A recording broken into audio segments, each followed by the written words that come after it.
Okay. So welcome everyone for the cardiac colloquium. With this, I'd like to invite our esteemed faculty. So we have Professor Sandeep Mishra. So sir definitely doesn't need any introduction. Sir is a director of the Institute of Cardiac Sciences, NIMS Hospital, Jaipur. He's also the Vice Chancellor and President of NIMS University, Rajasthan. He's the ex-professor of cardiology at AIMS, New Delhi. So we welcome you here today to moderate the session. We Thank also you. have Dr. Piyush Jain. Sir is the Director of Non-Invasive Cardiology at Fortis Escorts, New Delhi. We have Dr. Narendra Chauhan as well, Senior Director, Interventional Cardiology and Structural Health Disease, Medanta Heart Institute, Medanta, the Medicity, Gurgaon. Welcome, sir. And we also have very senior Dr. Vidyut Jain, is a senior cardiologist from Choitram Hospital and Care CHL Hospital at Indore. We welcome you all here today. So, cardiac colloquium, today we are going to discuss RAS blockers in acute MI from SAVE to Paradise MI. Do we have a verdict? Over to you, Dr. Mishra. Good evening, everybody. Thank you, Dr. Ronak, for having me here. And I think we are going to discuss something which is very burning in the minds of general physician, at least, because cardiologists, of course, have a lot of more information. But for general physicians and for those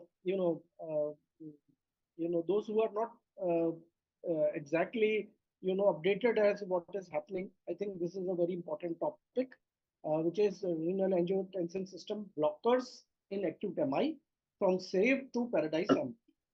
So can I have the next slide, please? So as you can see, various things have been tried. We know about ACE inhibitors, we know about ARBs, and the special context that we are talking of is post-MI patients. And we have something new that has also come up, like ARNI, not very new to the field of heart failure, but in the field of STEMI, it is somewhat newer entrant. And so we would like to know where all these three drugs, that group of drugs that we are talking of, stand at the moment. So that is our whole endeavor.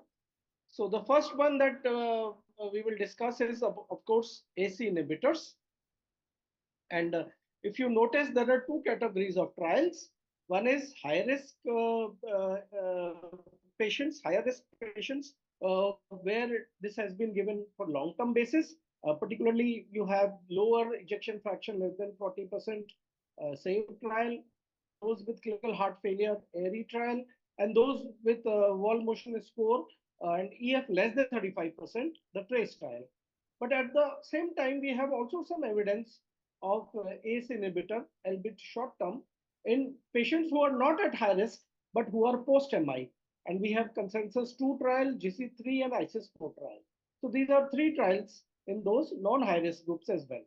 Coming to the high risk patients, we have this SAVE trial, which was published in 1992, involving more than 2,000 patients. Captopril started after 3 days, or at least after 2 days, between 3 to 16 days, and they looked at mortality and morbidity reduction. Then ARI trial, which was published in 1993, with a population of more than 2,000. Here, ramipril was used again, starting 3 days to 9 days. So notice it is not the first day, but the drugs have been started between 3 days to 9 days after MI, and it also showed significant mortality reduction. The third one that we will briefly touch upon is the TRACE trial with travoproil, again started between after day 3 or at day or after day 3 to day 7. And again, with higher risk coming in terms of reduced left ventricular ejection fraction. And again, looking at mortality, mortality from cardiovascular causes, sudden cardiac death, and development of severe heart failure. So these are the three trials that we will touch upon to get a sample of what ACE inhibitors are doing in post-MI patients. Next, please. So if you look briefly, the target dose in the SAVE trial was 50 milligram TID.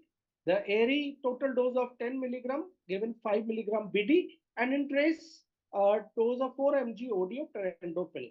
And again, as I said, ejection fraction less than 40% for SAVE, as judged by MUGA evaluation. And heart failure for ARI patients, clinical evidence or radiographic evidence. And for the Tarendopril, the echo left ventricular ejection fraction less than 35%, equal to less than 35%. The age groups are broad adult age groups, and the follow-up, as you can see, about more than 3 years for SAVE, about 1.5 years for ARI, and more than 2 years for TRACE trial. Next, please. So coming to the SAVE trial, survival and left ventricular enlargement study, published 1992 in NEJM, a randomized double-blind placebo-controlled trial, again with ejection fraction less than 40%, and randomized between 3 to 16 days. The evaluation of ejection fraction done by MUGA. So captopril started 50 milligram TID, and then the mean follow-up was about 3 years. And what it did show was that captopril group showed a significant reduction in mortality by 19% and 25% reduction in recurrent MI. The cavity dilatation was also reduced, and the benefits occurred in patient irrespective of whether they were on beta blockers or not, whether they were lysed or not. So in all group of patients with this reduced ejection fraction less than 40%. So that is the key, and started from the day 3 onwards. Next, please. The second trial that I will touch upon is the ARI trial, which is acute infarction ramipril efficacy. Again, a randomized double-blind placebo-controlled multi-center trial enrolling nearly 2,000 patients. Here, the higher risk being connoted by persistent or transient heart failure. Again, randomized after 3 days or at 3 days to 10 days. Oral ramipril dose total achieved 10 milligram given as 5 milligram BD. And follow-up was more than 1 year, 15 months. Here, ramipril show a very significant reduction in mortality by 27%, 19% reduction in rate of MI and stroke. The benefit being seen at 6 months. Next, please. But as you could notice that it was a shorter duration study, only 15 months. So they planned a ARI extension study also with the same patients, enrolling now about 600, more than 600 patients, and following up for nearly 5 years. So 59 months, up to 59 months, of nearly 5 years. Again, what we see is that the benefits of ramipril persisted over a sustained period of even this 4-year period, with a significant relative reduction in mortality of 36% and absolute risk reduction of 11%. Interestingly, the ramipril was discontinued after 1 year, but the benefits seem to persist even later on. So this was the interesting finding of ARI extension study. Next, please. Coming to the TRACE study with Tarendopril, again, same randomized double-blind placebo-controlled multi-center trial with wall motion index of less than equal to 1.2, and another 2,000 patients. Same time at 3 days of MI, the randomization started, and Tarendopril 1 milligram per day was given, maximum up to 4 milligram, and again followed up for more than 4 years.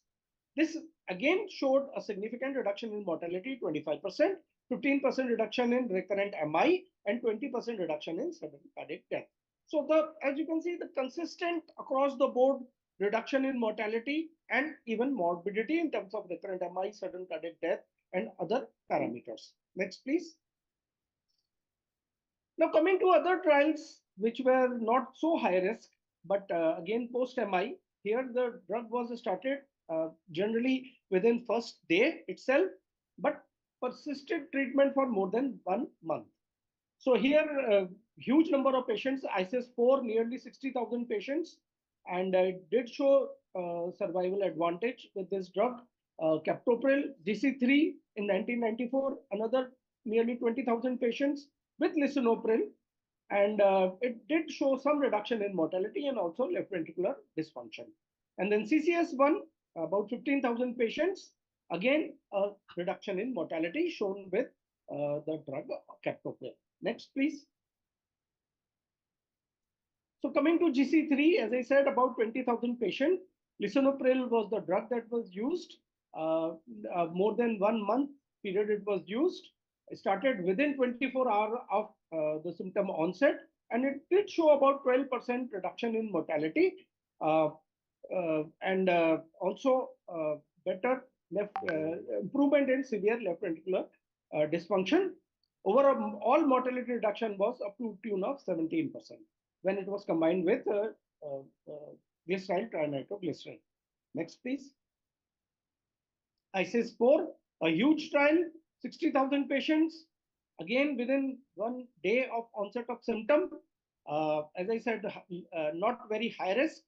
And captopril did show some reduction, although it was small, only 7% odds ratio reduction, with about 5 less deaths per 1,000 patients treated for 1 month. So here you will notice starting early within 1 day and basically completing around 1 month of therapy, but still you could see some mortality reduction and about 5 fewer deaths per 1,000 patients. Next, please.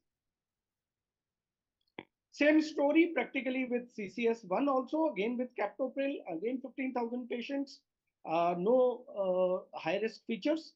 Again, lower mortality was found in anterior wall infarction of when given captopril, and here 6 deaths were prevented per 1,000 patients treated.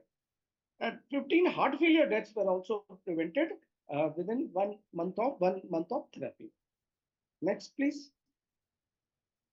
So, please go before. My question will be to, can you get to the thing? Okay. So, just hold on.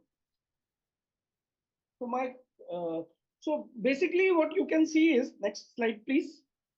So you can see that across the board, when you give for long term and when you start within first week of therapy, across the board reduction in mortality, 20% reduction in SAFE trial, ARI 27%, HOPE trial also not exactly this group, but same ramipril drug, 26% reduction, and ISIS-4 about 7% reduction.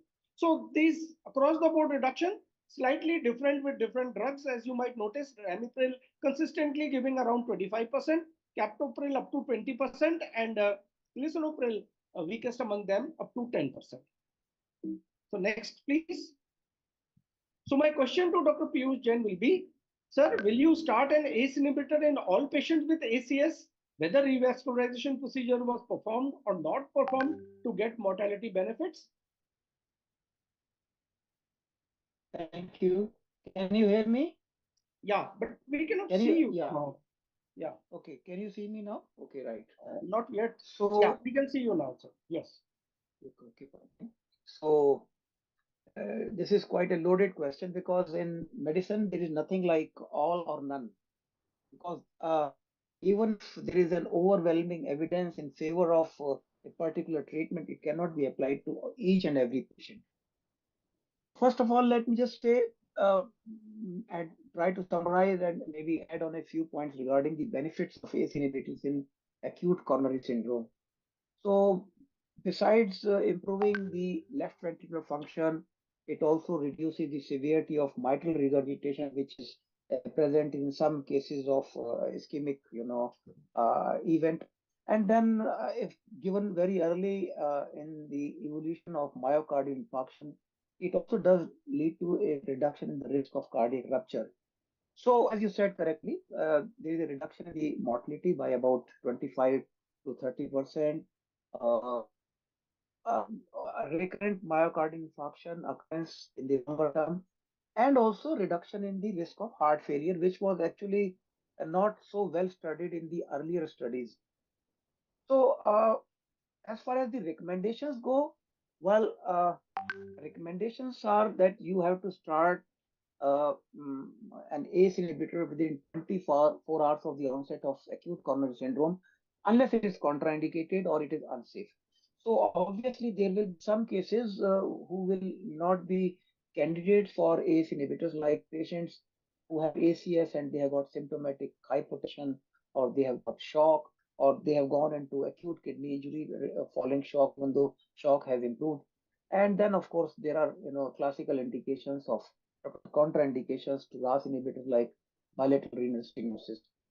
So we actually have to look into which patients are going to be benefited most, and that will actually constitute class 1A indication. So the American as well as the European guidelines, they are unanimous that ACE inhibitors are to be given in all cases of ST elevation MI with anterior location, low EF, which means low EF less than 40%, early onset of hypertension, heart failure, sorry, or they have diabetes or hypertension. This is a class 1A recommendation, and I will go with that. So one part of my answer says that I will start ACE inhibitor in all the patients with ACS, whether revascularization procedure was performed or not, to get the mortality benefits and other benefits like recurrent MI risk reduction and reduction in the risk of heart failure. But then, if you say all patients, that is basically a class 2A recommendation in ST elevation MI. Now, what about patients who don't have ST elevation and they have got non-ST segment elevation? Their ACE inhibitors are class 1A recommendation in patients who also have heart failure with reduced ejection fraction, diabetes or CKD, once again, unless contraindicated. And of course, if ACE inhibitor cannot be given, ARB is the second choice.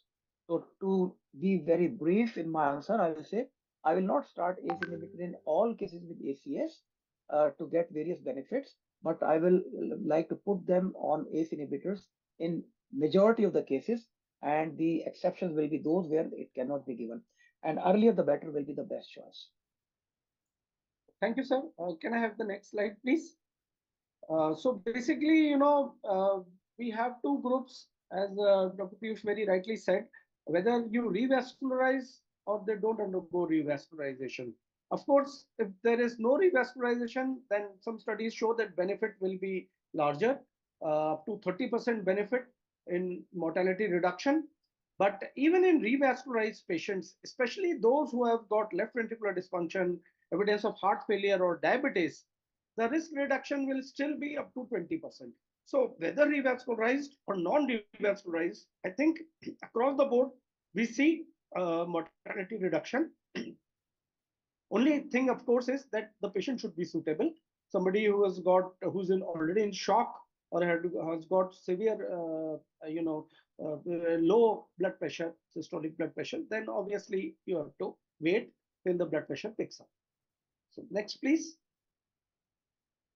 So basically, now let us look at, having looked at ACE inhibitors, and just to summarize what Dr. Piyush also rightly said, that in broadly, those patients who have no contraindication to ACE inhibitors should be given to each and every patient of acute myocardial infarction uh, or non-myocardial infarction as well. ACS, all group of patients should be given, started early and continued for long-term period, because as I already showed you some trials where even persistent treatment for 3 years, 4 years, 5 years was showing significant benefit. So it should be continued for a longer term period and basically showing mortality benefit, irrespective of the fact whether they have been revascularized or they have not been revascularized. So coming to the second thing, second drug, that is ARBs. Can I have the next slide, please? Next slide, please. Again, there are a couple of trials available with ARBs also. The randomized control trials, Optimal in 2002 and Valiant in 2003. Optimal using losartan 50 mg once daily compared with captopril 50 mg TID, and valsartan and Valiant using valsartan versus captopril. Uh, Patients enrolled about 15,000 patients in Valiant study. Next, please. So coming to the optimal study, what it did show was that there was no significant difference in the total mortality, but numerically in favor of captopril. So you can say that captopril was having lower mortality and with in this particular group of patients compared to the losartan, although not statistically significant. And so clearly there is no need to shift from ACE inhibitor to ARB like losartan.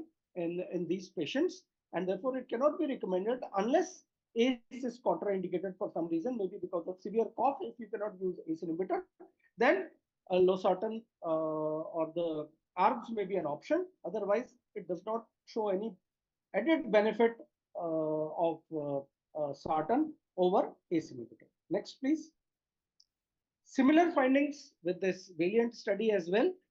Again, as you might notice that the captopril numerically a little better in mortality reduction versus very well-known sartan, that is valsartan, later generation sartan also.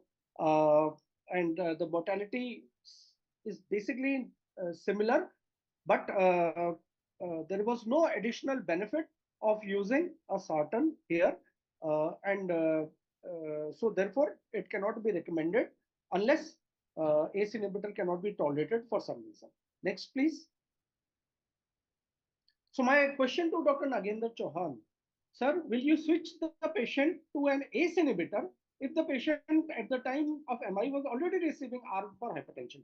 So as we know, I mean, just to clarify the question, for hypertension, many people use ARBs and different types of ARBs are used. Now, suppose this patient was hypertensive and was receiving ARB, now has developed acute coronary syndrome.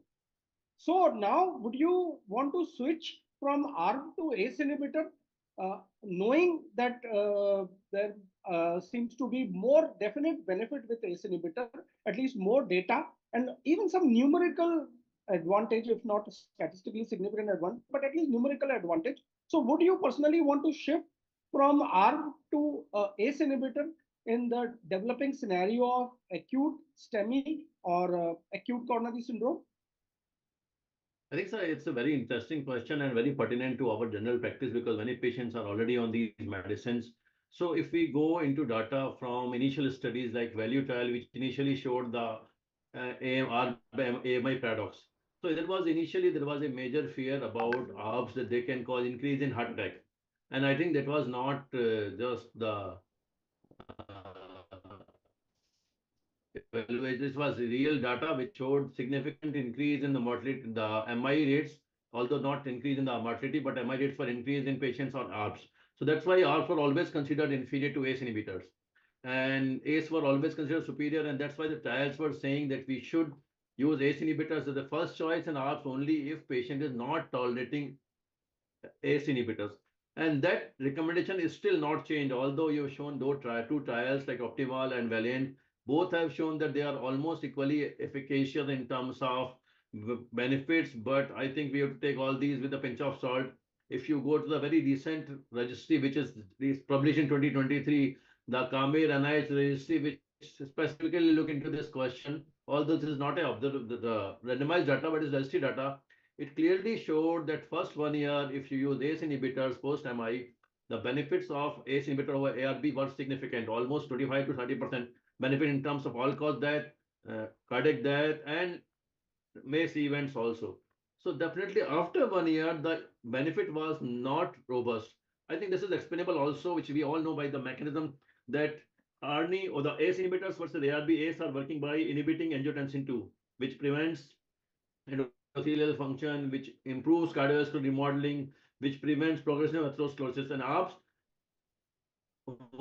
are working mainly by preventing angiotensin 2 inhibitors. So actually they are upregulating the angiotensin 2 in body, and which is not very good. Again, ACE inhibitors are beneficial in terms of preventing background of bradykinin also.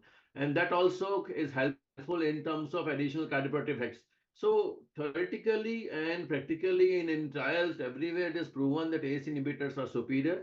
So I would prefer to shift to patients if they are not in so in general, what we consider ACE inhibitors are not as powerful antihypertensives as ARB. And this is a general notion that ACE inhibitors have more side effects like cough and all those problems. That's why people prefer ARBs. So generally speaking, for patients, if it is shiftable, most of the patient I would prefer to shift to ACE inhibitors because that is, in terms of data, is more superior. There are few patients who may not be tolerating the ACE inhibitors or in whom blood pressure may not be controlled. Now there is enough data that we should not combine ACE and ARBs in a single patient. So if patient blood pressure is not controlled and I have to give something, definitely I can change to ARBs again, but I will definitely try to shift them to ACE inhibitor if it is possible, and if they don't have major side effects. Although cough was considered a significant side effect, but we have seen not more than 5 to 7% of patients actually having really cough. So it's generally well tolerated, and it is shown that in all subgroup of patient, the benefits are same. So we should prefer to choose ACE inhibitors over ARB in patient with AMI, and even if he is on these drugs and his blood pressure is controlled, it is not on very high dosage, definitely we should think of shifting to ACE inhibitor because it has more data and more benefits. Although there is some data to prove, like you have shown already, that you can continue ARBs also, but I would prefer to shift. I Thank think, you, sir. yeah, thank you very much. Can I add something? Yeah, Yeah. please. Okay, fine. So Dr. Nagin just pointed out, okay, ACE inhibitors are not very powerful antihypertensive. But I'll tell you the actual story. Some of the developed country doesn't have ARB as an antihypertensive drug. They don't use it even. And this I'm talking of New Zealand. They say if you have to take care of blood pressure, give higher dose of ACE inhibitor. There's nothing wrong. Unless patient is not tolerating, then only you can write ARB. Otherwise, you are not supposed to write. Even under government formulation, they do not supply to the patient. They tell them to purchase. So this is a real example of one of my patient who came from New Zealand. He told me, you write me ACE inhibitor because I will have to purchase ARB because in that country it is accepted. ARBs are equally powerful antihypertensive, but the dose may be given to be higher. So now continuing hypertension, ARB for hypertension is justified. But unless patient is having side effect, otherwise you can continue with ACE inhibitor even in case of hypertension and MI both. So this is very well accepted in some of the countries as a national policy. Okay. So I I think think for very this, rightly said, once- Dr. Vijay, sir. and I think it will make things very clear. Not only in MI STEMI situation, and even in heart failure, more data is with ACE inhibitor, and all the benefits are there with ACE inhibitors, and people seem to extrapolate those benefits to ARBs as well. So only reason to use ARBs should be when ACE inhibitor cannot be tolerated for some reason, maybe cough or some other reason, angioedema or something, which is very, very rare, of course. But only when it is not tolerated should one go towards ARBs. Otherwise, ACE inhibitors are the ones which have most robust evidence, not only in this situation, but in many others as well. So can I have the next slide, please? I think so. Just one small thing in this also. Dr. Vidhujan has rightly said actually the cost of ACE inhibitor is almost 1/8 as the cost of ARBs. And the data is not supporting, but definitely this is definitely financially driven to some extent that ARBs are preferred over ACE inhibitors. But actually the data is more in ACE and they are more economical and more useful. That's why many countries like New Zealand are promoting this because this is important for financial health of the country also. Right. Right. Good point. Next, please. Thank you, sir. So basically, just to summarize what the both of them told us, that ACE inhibitors are generally first-line agents post-MI because they are known to reduce mortality. Switching to ACE inhibitor must be or can be definitely be considered the best evidence protocol for switching from ARBs for post-MI patients, especially if the patient can tolerate it. Only one group of patients where you know that patient was given ACE inhibitor for hypertension but could not tolerate, and therefore this patient, because it could not tolerate, was switched over to ARB. In this patient, if they develop MI, maybe you still keep continuing with ARBs. Otherwise, in all other patients, as per our panel, recommendation, they should all be switched over to ACE inhibitors. So, Right. Correct. yeah. Okay. Next, please. Now coming to the third, which is the new kid on the block, which is ARNI in this situation. So ARNI is available for heart failure patients, ref patients for a long time, but here it is like relatively newer indication. So next, please. So the basis of this was this particular trial, which was showcased in ACC 2021, which is ARNI following post-myocardial infarction, Paradise MI trial. So this is the data or this is the evidence for using ARNI in these patients post-MI. Let us look at this data. Next, please. Let us first look at the trial. So again, it started nearly first day, in many cases, 0.5 days to 7 days. Same group of patients, ejection fraction less than 40%, with or without, with or evidence of pulmonary congestion. So either they had ejection fraction less than 40% or had pulmonary congestion, or both.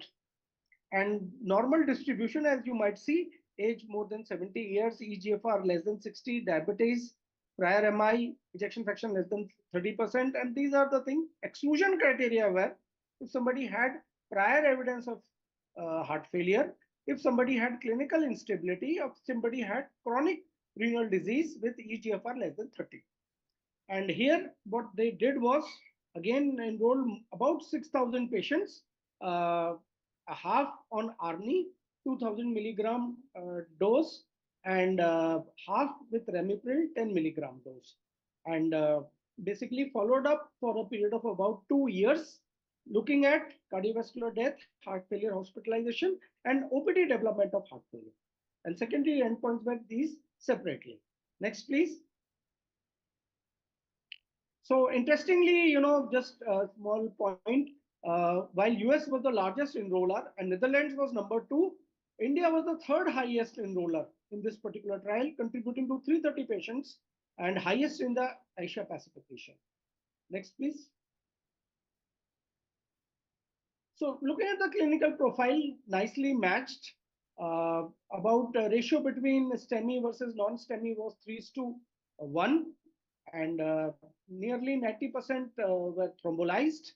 Majority, more than 2/3, had anterior MI, randomized on an average mean of 4 days. Ejection fraction mean about 36%. Philip class, more than 50% had Philip class 2 or more. So they were having pulmonary congestion, as you might notice. Basically, gold standard therapy was all given, dual antiplatelets in more than 90%, beta blockers in nearly 90%, and aldosterone antagonist, unfortunately, only in 40%, but statins 94%, and ACE inhibitor, prior ACE inhibitor people were on ACE or ARB, about 3/4 were already on ACE or ARBs. Next.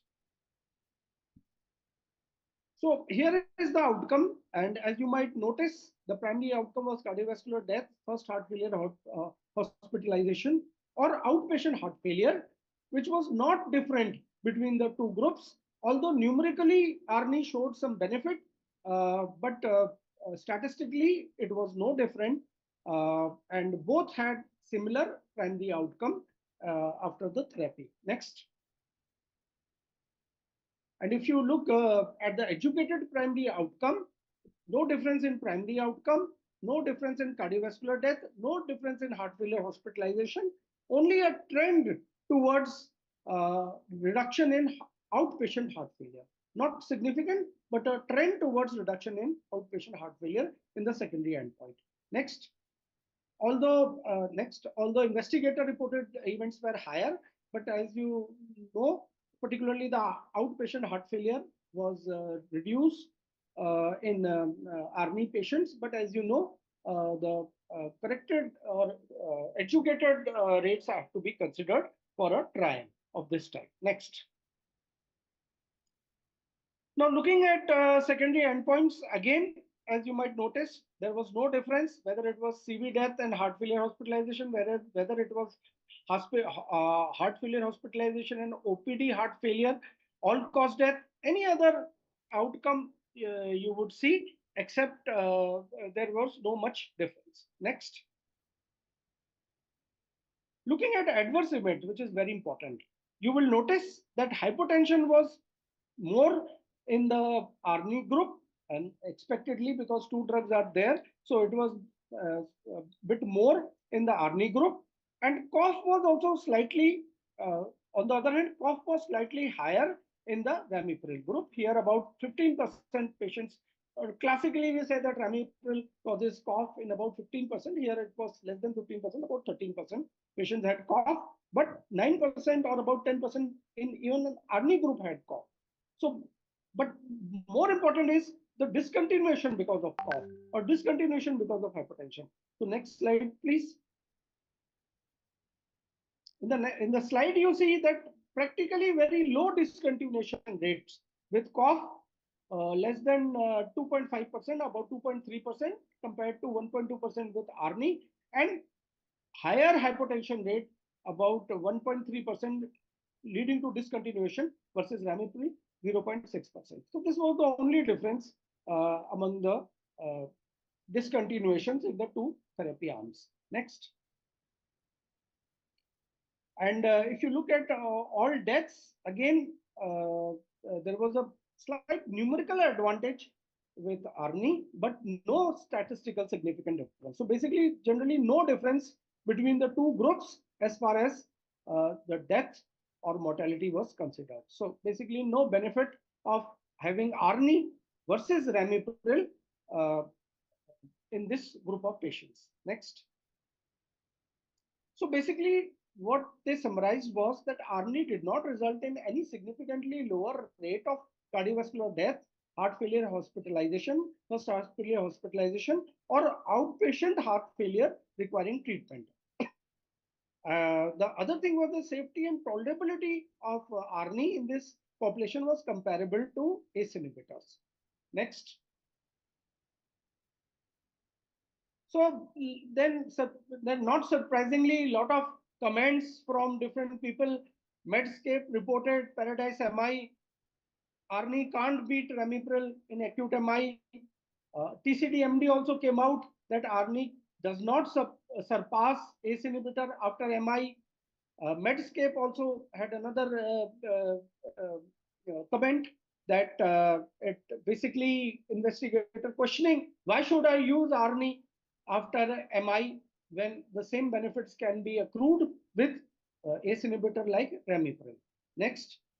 And more of the same, even ACC said that ARNI did not outperform ACE inhibitors after MI, and HCP Live also reported the same.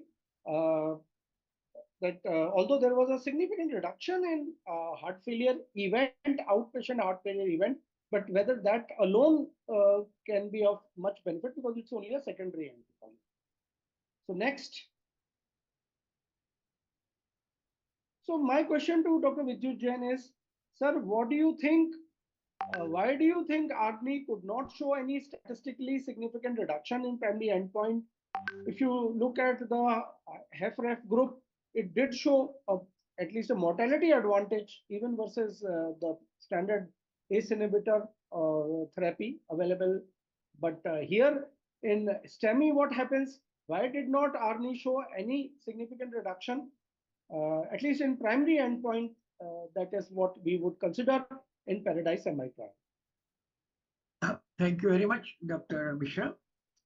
We all got excited with the introduction of ARNI in somewhere in 2014-15 when Paradigm trial came in, and it proved that it's beneficial in the chronic heart failure over ACE inhibitor. So excited by all this, the thought came, what will happen to the patient if we use in the post-MI condition? Although we have been using ACE inhibitor for quite some time, say maybe around 2000 onwards, everyone had an experience around 10 to 15 years of using ACE inhibitor in post-MI condition. Now, excited by the result of Paradigm trial, many other trials came for the ARNI. So then this particular trial, we had around 6,000 patients. Couple of important points for this trial. This trial had many patients who were above the age of 70. This trial had many patients who had atrial fibrillation also. And this trial had a patient ejection fraction was less than 36%. Now, when this patient were given this ARNI versus ACE inhibitor, the main problem came was the hyperkalemia and hypotension. So hypotension was more than as compared to ACE inhibitor, which led to the discontinuation of drug. Number two, hyperkalemia more than 5.1 was seen in around 20%, and more than 5.5 was seen in another 14%. So that also prevented the use of the continued use of the ARNI in the post-MI case. Now, how does it differentiate why a patient primary event rate was not significant statistically? we should also come to know what does ARNI does and what does the ACE inhibitor does. They are basically kinase inhibitors. Kinase inhibitor is a property of vasodilating. Kinase inhibitor is a property of plaque stabilization. The plaque stabilization was more with Remipel that we know, and we have been documented it and it has been accepted. So ultimately, to prevent the next event in the Paradise MI trial, you need to have around 83 patients with ACE ARNI. Number needed to prevent the one event. If you need 83 patients, then possibly you will not feel very much satisfied. Then you will possibly continue using the ACE inhibitor, which you haven't used. And we all agree that numerically, everywhere we are seeing that some better result with sacubitril or RD. But at the same time, we are numerically seeing potassium is going high, hypotension is more, then the discontinuation rate was higher. That's why RD ultimately was found to be not preferred over the Remipil, which we have been using. And very important thing, people always forget that we don't have much evidence on the plaque stabilization with RD ACL. However, with Remipil, we have, yes. And we have been talking, it helps in the endothelial dysfunction also. So ultimately, in the long term also, patients should get benefit of the all these things, including kinase inhibitor property, which prevent fibrosis and prevent the sudden cardiac death also. That is what I think so. Yeah, thank you very much, Dr. Vidyut Jain. And very nicely, he said that what we have done at one hand, we have Ramipril. On the other hand, or we have actually a ACE inhibitor. And on the other hand, we have Valsartan. So we have been discussing, whether there's any additional benefit of ARBs on the ACE inhibitors, and we find that there is not. Rather, numerically, it seems that ACE inhibitor seems better. So that is one point, that we replaced one drug that was very well known in reducing mortality with some other drug, which also is useful, but maybe not. We don't know whether it is equal to, at least guidelines say it is not equal to ACE inhibitor. So we have that kind of drug. And addition, what we have done is we have added nephrilysin inhibitor, or we have added sacubitril. And next, please, next slide, please. So here, basically, as I said, there is the problem is that what sacubitril does is basically acts on natriuretic peptides, and it decreases the preload and afterload, which is more useful in heart failure patients and may not be of much use in MI patients. So the mechanism that the added mechanism of ARNI is not very much useful, perhaps in this situation, where we are basically focused on ischemic uh, damage and ischemic event, and not so much on preload and afterload or natriuretic peptide properties. So that may be one reason for that. And the other thing is that, of course, ACE inhibitors are so effective in acute coronary syndrome patients that having additional benefit, as Dr. Vidyut himself said, additional benefit by another drug would require a large number of patients to be used to get a small benefit. So that is I think, the main reason. Next, please. So now, we have discussed what is the data, but I think what is important is that what are the guidelines, because ultimately we are supposed to follow the guidelines. So let us look at the guidelines. I think Dr. Piyush Jain already, next please, already discussed them for us a little bit. We see that ACE inhibitors for a STEMI, especially if in anterior location with ejection fraction less than 40, with early heart failure evidence, with diabetes or hypertension, have 1A indication. So very, very strong indication in this group of patients. STEMI with anteriorly located ejection fraction less than 40% with early heart failure, diabetes or hypertension. Whereas for ARP, this evidence is 1B. So slightly less evidence for ARPs in the same situations, early heart failure, diabetes or hypertension. But even for patients who do not have these high risk factors, so any regular STEMI patient within 24 hours, it is an indication of 2A. So again, very, very robust evidence in favor of using ACE inhibitors in all STEMI patients within 1 day of therapy, within 1 day of presentation, if no contraindications exist. Next, please. Similar things come out with ESC guidelines also, and it says same things: ACE inhibitors or ARBs in case of ACE intolerant. Indication 1A for high risk groups, ejection fraction less than 40%, heart failure, diabetes, CKD. So these subsets, evidence 1A. Beta blockers also, if you would notice, has an evidence of 1A, and MRAs have also evidence of 1A in these group of patients. So basically, if you have this group of patients, you have to start all the three therapies simultaneously at the same time. Next, please. And basically, when to enter, I think that is another thing. So as soon as the patient presents, first thing is to thrombolize or reperfuse. That is the first thing, whether it is STEMI or whether it is cardiogenic shock.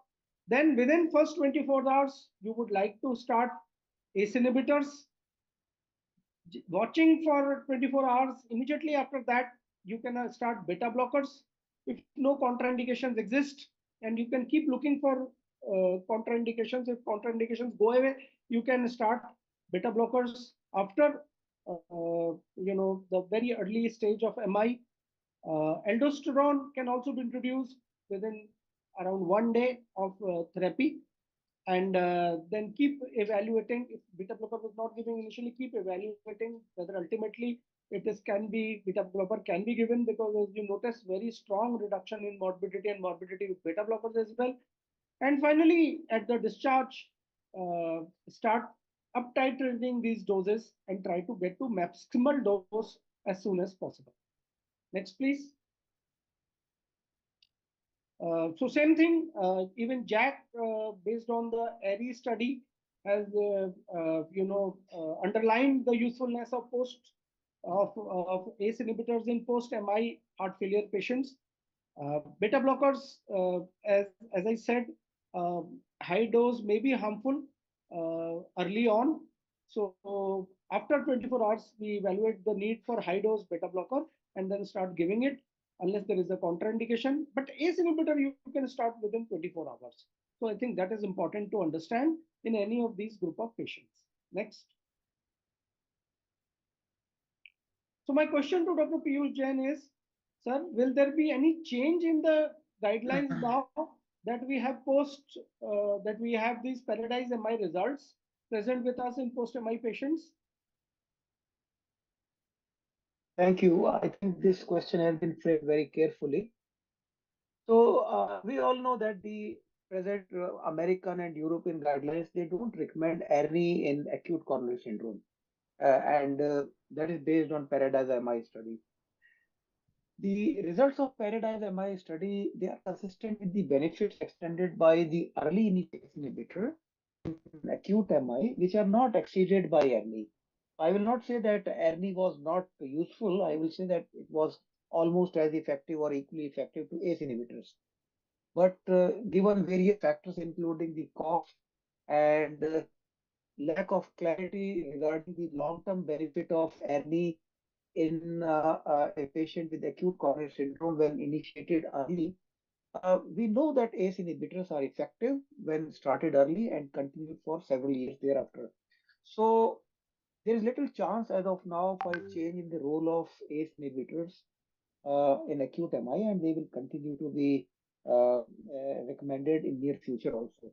But there are a few questions, regarding these patients who had acute coronary syndrome and they were given inhibitors because there was no contraindication. We expect them to have benefits. But then, what about the patients in the setting of acute coronary syndrome who are intolerant to ACE? So I'm not still very clear whether a patient who has got history of cough due to ACE inhibitor or angioedema, whether a ARNI should be given right on the day one or not. That is one question. And the second question is, and I have discussed this with many colleagues with knowledge about cardiology. We know that a patient with chronic heart failure will be benefited more by ARNI rather than ACE inhibitors. So any patient with the acute coronary syndrome will actually enter a chronic phase, and what exactly is that is subject to the opinion of the treating doctor. But should we switch over from ACE inhibitor to AR, the ARNI at some stage during the life history of the patient to give a benefit, because any patient who had myocardial infarction sometimes in past, and now the patient is symptomatic due to heart failure, and we always try to make it shift from ACE inhibitor to ARB, or no, not for ARB, in fact, the ARNI. So for a patient with history of ACS, what is that right time? Is it few weeks, few months, or few years? I really don't know. So I would just like to take the opinion of our other panelists also in this regard. I think very right, sir. What sir said was two things. That in a regular patient, who develops a STEMI, because a lot of data, much larger amount of data is available with ACE inhibitors. And whatever data is available with ARNI did not show any significant benefit versus ACE inhibitors. So we would like to continue giving ACE inhibitors. But during the course of therapy, suppose patient develops a symptomatic heart failure, then in that case, there may be a case for switching over from ACE inhibitor to ARNI if the patient has symptomatic heart failure during the course of therapy. So starting probably with ACE inhibitor, but then watch if patient has symptoms of heart failure with ejection fraction less than 40%, then you might consider giving ARNI. What other people think, sir? Dr. Vidyut Jain, sir, you have any comment on this? Well, of course, now new guideline, we agree, definitely are important. And we have been using all this ACE inhibitor for a long time in post-MI patient. And we will, I think, stick to our older guideline, which have been always recommending the ACE inhibitor in post-MI patient. And for Paradise MI, this recommends in case we have to find out the real benefit, we have to do longer study, larger number of patients. And then if we can document a less number of patients are required to get prevent one event, then possibly it will be accepted at later date. Yes, sir. Thank you, sir. Dr. Nagendra, you have something to add, or you are Yeah, I okay? think, sir, the important thing we have to understand in patients with MI is that it's a very broad group of patients. There are some patients who are coming very early, some patients who are coming very late, some patients get intervention or primary angioplasty, some patients get thrombolysis, some patients get nothing. So this is a vast group of patients with different subgroups. If we do a subgroup study, possibly we could find a long-term outcomes, but as a generalization in these patients is not a good idea. And I think for that, we all know that ACE inhibitors have a proven data for all kind of patients with ACS, so that is more relevant here. And for a specific subgroup of patients who we know that will develop a, like if they present very late and they will develop a heart failure. So those are the patients in which chances of recovery are less. If we do a study on them, then maybe we could find something. Otherwise, even SGLT2 inhibitors were not beneficial in the studies. So no specific drugs were beneficial in these subgroup patients, because I think this is not a subgroup which is to be studied. We should divide this into multiple groups and then we should study. Okay, thank you. Next slide, please. So basically, I think this is the summary of what the panel already said. While ARNI was numerically a little better, but not statistically superior. So this subtle improvement may not warrant any change in guideline at the moment. And of course, as foretold by all the panelists and all the experts, that this is a good area for future trials, and subgroups can be identified where it can be done. But as far as now, those patients who tolerate ACE inhibitors, and those patients should receive ACE inhibitors. Only those patients who cannot tolerate ACE inhibitors or who already have a pre-existing heart failure, only in those cases, ARNI may be recommended. Otherwise, every patient ACE inhibitor should be used. In the course of time, if the patient becomes symptomatic despite optimal medical therapy, then switch to RD might be considered. And as Dr. Nagendra Chauhan already said, the future trial might be conducted in different subset of patients, different high risk post MI patients, and different groups to see where these other drugs may be beneficial. So I think this is the main focus. Next, please. Another question to Dr. Nagendra Chauhan. In the post MI, post revascularization patient, when would you start ACE inhibitor therapy at what blood pressure level? And what will be your starting dose? And how will you go about it? So some practical questions. You have a patient who has MI and has undergone revascularization. Now, what are the things that you will look for? In other words, what will be contraindications for ACE inhibitor therapy? And suppose you start ACE inhibitor, what dose you start, how you go about it? So I think it is very rightly pointed by you, sir, that we should start considering ACE inhibitors as early as in first 24 hours, which is very important because data show that if you start this drug within first 24 hours, the benefit is if you go into numbers, 50 lives saved per 1,000 patient treated. If you compare this with thrombolysis, which is considered the ultimate goal, the actual number of patients saved lives is just 30. So as compared to ACE inhibitor, lives saved was 50 as compared to thrombolysis, which is just 30. So this is even more important to consider this drug. But definitely once you are starting this drug, you should consider certain things in patient. Most important thing is patient should not be allergic to this, definitely. And patient should not be hypovolemic. Many patients who are having right heart failure, the inferior MI or RBMI, they're hypovolemic. So we have to be very cautious in starting this drug in these patients. They should not be hypovolemic. These are the two important things first to consider. The second important thing we should consider about their renal functions. So although nowadays we know that ACE inhibitors are beneficial in patients with decreasing renal function also, but the problem with this is this can cause reduction in renal function further. So any patient who is having rising trend in kidney function, we should be avoiding this. If there is a significant renal dysfunction, we should be avoiding this. If patient is having a first dose hypotension, we should be avoiding this. In patient with already having liver dysfunction or patient with severe heart failure and liver failure also along with this because of shock, this should not be a good drug to start. Anyway, so these are the important things we should remember before starting. But otherwise, we should think of starting as early as possible and as tolerable possible doses. As we already discussed that what dose we should start. I think my practice is very simple that any patient who's having blood pressure between 90 to 110 or 120, I start with the lower dose, 1.25 milligram of ramipril. Patients who are having blood pressure more than 120, 110 to 130, I start with 2.5. And patients who are having hypertensive, I start with 5 milligram. So this is what my strategy is, but definitely most important is to follow them. This is very important that they should not develop renal dysfunction. So a 10% rise in their renal dysfunction is acceptable over a period of 1 to 2 3 days. But if it is going more than this, then definitely we should stop this medicine. Patient should not develop first dose hypotension. We should look into it. And very rarely patient can develop neutropenia, anemia, or thrombocytopenia or reticulocytosis, which is a very rare side effect. So which also we should monitor in due course of follow-up. And the other important thing is about potassium. So if patient is having developing hyperkalemia, then up to 5.4 we generally accept.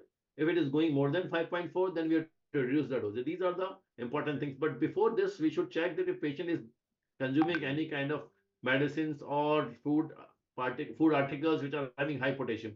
So these are the important things definitely. And how to titrate. What I routinely do is patient generally are asked to come on first follow between 4th to 7th day. If they are tolerating well, I increase the dose to double whatever the dose I started first. The maximum tolerable dose generally for patients like this who are not hypertensive is generally we can go up to 10 milligrams. And if patient is hypertensive, we can go even up to 20 milligram for ramipril. And there is similar kind of doses available for other drugs, but I think I prefer ramipril over others because of multiple reasons. I think we'll discuss this also afterwards. Thank you, sir. Dr. Vijay, you have any comment on this? I think he rightly pointed out the systolic blood pressure should be at least 110 before starting the dose, which is correct. And number two, depending on the tolerability, he will increase the dose also to get the maximum benefit. It may be 2.5 if he's tolerating and systolic blood pressure is maintained to 110. which is minimally required for good cardiac tissue perfusion, as well as diastolic pressure should also not go below 80 or 70 at least. So this is the one of the most important criteria as far as any cardio post myocardial vascularization also. Rest of things are, of course, we can up titrate always, monitoring potassium, monitoring sodium, monitoring creatinine, and monitoring systolic blood pressure. Next slide, please. Basically, interestingly, while we are talking of more than 110, many studies have shown that you can start ACE inhibitors if systolic blood pressure is anything more than 100 or more. Even if it is less than 100, between 90 to 100 also, you can start, but with a lower dose. So this is what Western people guidelines suggest. But for systolic blood pressure less than 90, definitely, this may lead to hypotension and further organ perfusion deficit. So it should be avoided clearly. So I will leave to the experts to decide. This is what the Western people say, that anything more than 100, you can safely start. And between 90 to 100, you start with a low dose. But of course, patient should be hemodynamically stable. And as very rightly Dr. Nagendra said, that you have to keep looking at the renal function and serum potassium levels. Anything more than 5.4, you have to stop. If renal functions are deteriorating over next few days, beyond few days, then you have to be very careful and maybe you have to change it or stop it. Next. Regarding the lowest dose to start, generally the recommended dose is 2.5, and which can be up titrated every 1 to 2 weeks as the patient tolerates, and then trying to achieve the target dose of 10 milligram per day as soon as possible. Next. Next, please. So now my question to Dr. Vidyut will be, do you think that all ACE inhibitors are equally beneficial in acute MI? Is it a class effect or is it a drug-specific effect? So that is the question. Yeah. So first we should realize what ACE inhibitor we have in our basket. We start with the captopril, then we got enalapril. With these two ACE inhibitors are short-acting.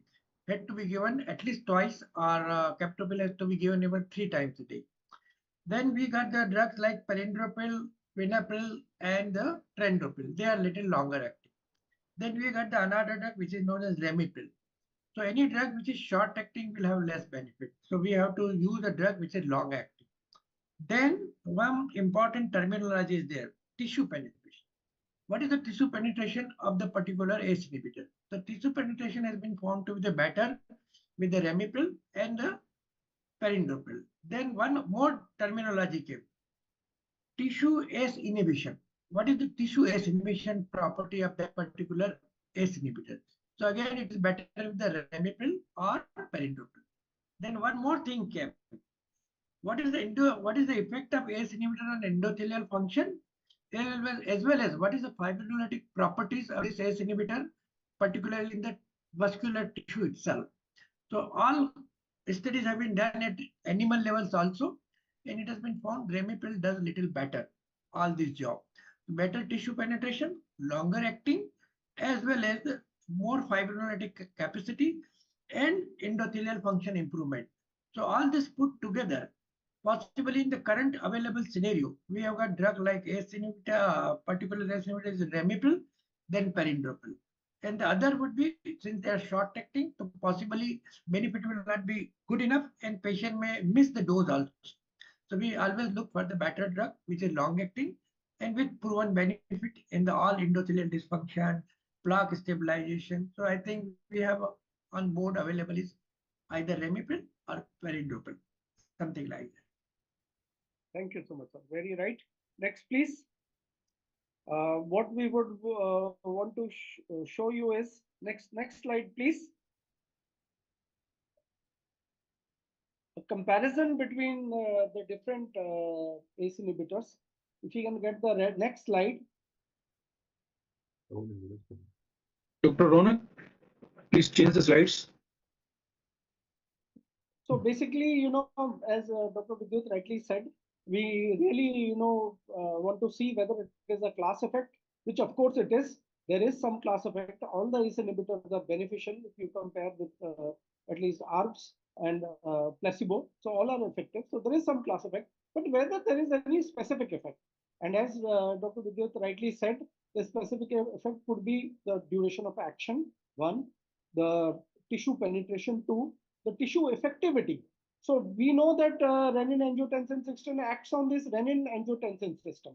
So kidneys and other areas. But not only that, they even act on all other tissues. For example, they act on kidneys, they act on heart, they act on other tissues as well.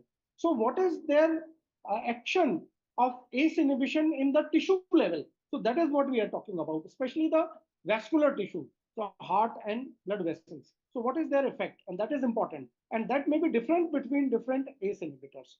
And then, of course, the function, their action on endothelial function and their action on lysis. These are the things which are useful in among the ACE inhibitors. Next, please.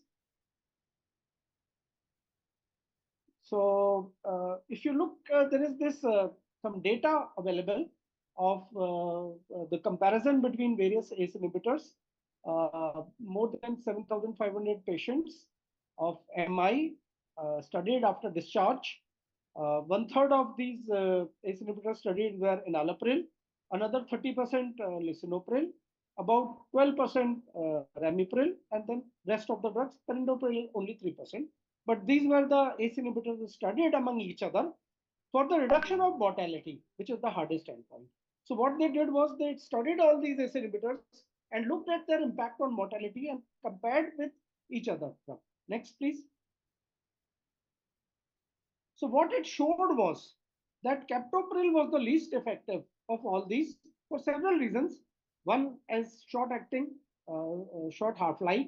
Other, no tissue penetration or no tissue ACE inhibition. And ramipril was the most effective, as you can see in this particular chart, because of various reasons: longer acting, better tissue penetration, better tissue ACE inhibition, action on endothelial system. So various reasons why ramipril may have a significant advantage in lowering mortality after MI within first year versus other ACE inhibitors. Next, please. So my question to Dr. Piyush Jain, sir, post revascularization, if you find a left ventricular systolic dysfunction of less than 40%, but without clinical heart failure. So we have a patient who has MI with LV dysfunction, but no evidence of symptomatic heart failure. Will you put this patient on ACE inhibitor or ARNI? Coming back to our previous question, again, here we don't have a symptomatic heart failure, but we have other things: MI, revascularization done, and even ejection fraction less than 40%.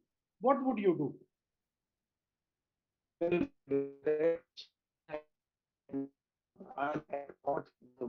previous issue. So let's say a patient who has revascularization for ACS. So there is very little reason to choose ARNI over ACE inhibitor as found in Paradise MI trial. Though it was not examined specifically in revascularized patients, but in Paradise MI trial, 90%, almost 89 or 90% were revascularized. In for stable coronary artery disease, once again, there is very little rationale for choosing ARNI over ACE if there is no clinical heart failure, because the patient is in NYK class 1. As you will see, all the clinical trials of ARNI,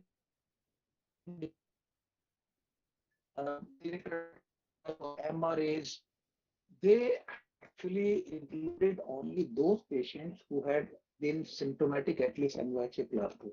They had excluded patients with no symptoms. So it is difficult to say at this moment, in the absence of a specific clinical trial in asymptomatic LV dysfunction, whether in the setting of chronic CAD or in the setting of post revascularization for ACS, whether ARNI will perform better than ACE inhibitors. And therefore, asymptomatic LV dysfunction, if you talk about class 1A indication and unequivocal choice of drugs, only two drugs stand out. One is beta blocker, which is most effective, and then ACE inhibitor, which is very effective but not as effective as beta blocker. So beta blockers and ACE inhibitors, these are the two ones which are to be used. Many clinicians use MRAs, they use ARNI instead of ACE inhibitor interchangeably. But the evidence for the benefit of ARNI in asymptomatic person with elevated dysfunction is very little. So that is what I would like to say. Dr. Vidyut Jain, sir, would you agree or you have some other opinion? I think almost same. Yeah. Okay. Dr. Nagendra, would you I like think, to sir, add something? Dr. Jan has already described quite well. So I think this is what I also do in my practice. Great. So I think we have consensus here, and all agree that here ACE inhibitor. Next slide, please. ACE inhibitor is the way to go, and as we already discussed, they remain the first line therapy based on many trials, including SAVE, AIRI, TRACE, uh, Paradise. AMI is only one trial, which also did not show any statistically significant reduction in these group of patients, and therefore, while it is equal to ACE inhibitor, but it does not have any added advantage, and because of several other facets of heart failure treatment, I think ACE inhibitor very clearly remains the first drug to be preferred and the first or the gold standard for therapy in these group of patients. Next. So what I would say is, and I will come back to the experts, start with ACE inhibitor in all these patients in absence of symptomatic heart failure. Begin with low dose 2.5 milligram, titrate every 1 to 2 weeks to reach a maximum tolerated dose or 10 milligram of dose, unless there is hypertension to increase it. Then, if the patient during the course of time develops clinical heart failure symptoms, and please notice if the patient develops clinical heart failure during the course of the therapy, then it might be considered to switch to ARNI. Therefore, in asymptomatic post-MI patients without heart failure, direct initiation of ARNI isn't supported by any evidence. And unless there is a contraindication to ACE inhibitor therapy, like cough or angioedema, even in that case, you would not use ARNI, but you would use ARB, because there is data with ARB for those intolerant to ACE inhibitor therapy. ARNI you would only use once after starting the treatment. Over a course of time, patient develops clinical heart failure. Only then ARNI to be used. Next. Before that, anybody in the experts has any opinion on that? Anybody wants to add something, start anything? Okay, I think, yeah, somebody wants to say something? Dr. Piyush?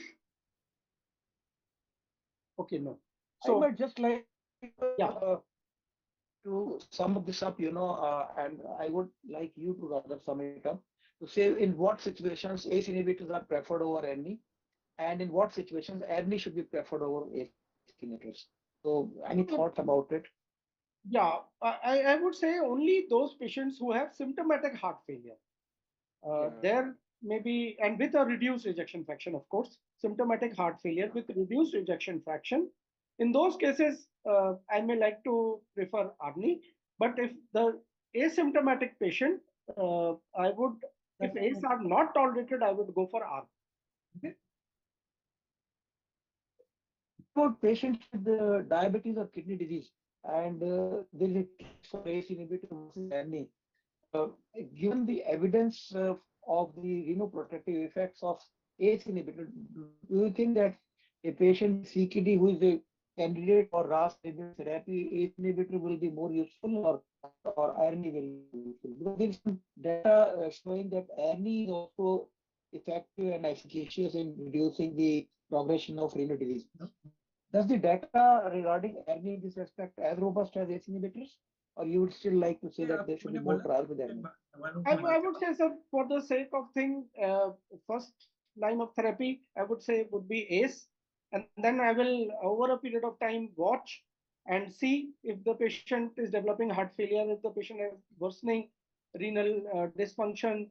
If those kind of things are there, then maybe I would start thinking of other drugs than ACE inhibitors. Yeah, Otherwise, I would, very correct. as a rule, stick to ACE inhibitor as a first line therapy, unless the patient is intolerant to ACE. Yeah, In my practice, I would do like this. I mean, everybody yeah. can have some other ideas. Yes. Anybody else? The other point is regarding the cost actually. In a Yes. cost resource limited country like India, mm, given the differences and the benefit with the ARNI versus ACE inhibitors, do you think for the masses and as a public health policy, ACE inhibitor should be preferred over over the ARNI in a large group of populations? Or I mean, cost effectiveness in our country actually has not been worked out. I But my agree. gut feeling is that yeah, I agree with you, ACE sir. inhibitor might be a good choice, Yeah. unless there is a strong case for ARNI, Yeah. like in So chronic there heart could be failure, small symptomatic. groups. There could be small groups, as you said, CKD, pre-existing CKD, and those with intolerant to ACE inhibitors, and those with severe symptomatic heart failure. I mean, those are the groups where we would like to make a deviation. But for the sake Hmm. of clarity and for the sake of at a national level, I would say that a broad group of patients, more or less, ACE inhibitor should be the first drug to be tried. Yeah, very correct. Next, please. So, Dr. Nagendra, what are the beneficial effects of ACE inhibitors? Uh, I mean, basically, same question. I think it's the same question which was repeated. Dr. But Vidyajan has only already answered this very only thing rightly. is why you would think they would behave differently. I think Dr. Vidyut already told us why they behave differently, different Yeah. ACE inhibitors. If you want to add on to it, then I think and Vidyajan has then already explained very well why they behave differently. Only thing is that you have also shown data, and we have enough data to prove that Ramipril and Praninopril, if they be considered as a second drug, are superior in terms of data. We all have seen this. There is enough evidence to prove this. So these are the two preferred drugs. I always prefer Ramipril over all other drugs in most of my cases. And the data has already shown, and the mechanism already was explained. So both ways we have the win-win situation. So we should prefer this drug over others. Although it's a class effect, we all know, but definitely every drug has the potential which is different from others. I think great, nothing else. great answer. Next, please. Dr. Ronak, can we shift the screen?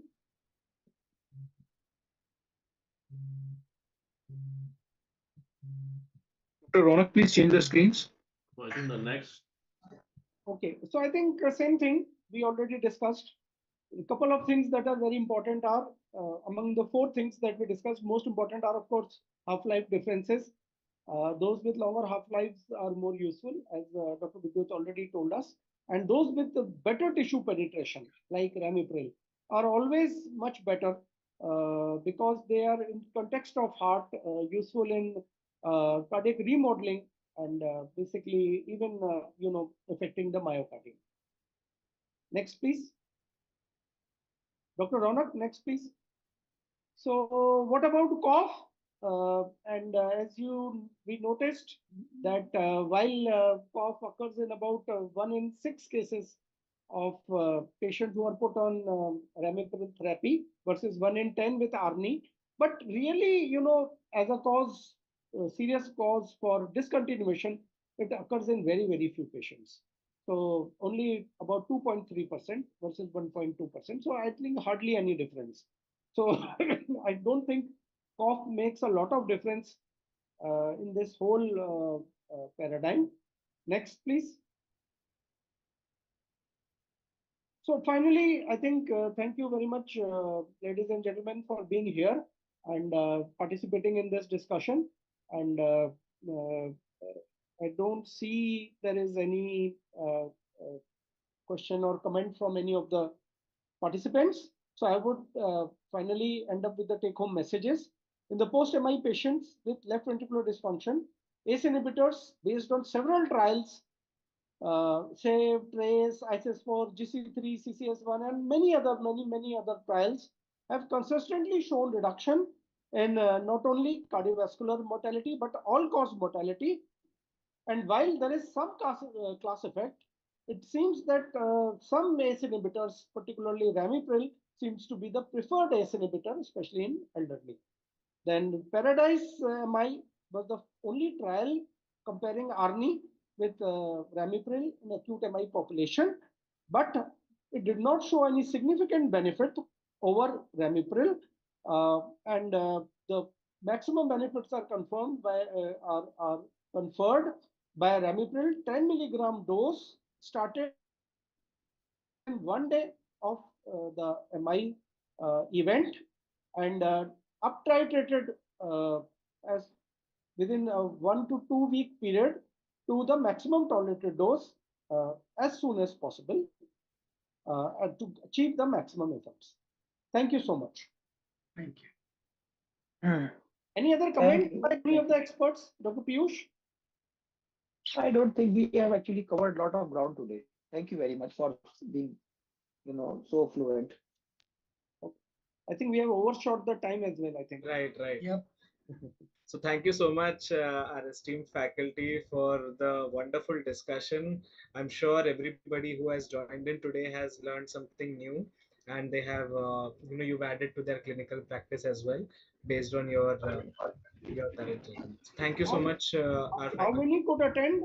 Do you have any estimation at the moment? It's 350 audience which joined across the country. So Right, sir. state-wise education will comes up. So it was 350. Thank you very much for all your sir esteemed bringing out points. And I take this privilege to thank all the eminent faculties, those who have taken their time and joined this session, and even the delegates, those who joined and were get the benefit of this scientific session. Thank you very much, all of you. Thank you. Much. Thank you. Thank you, sir. Have a Good great evening. evening. Have a great evening.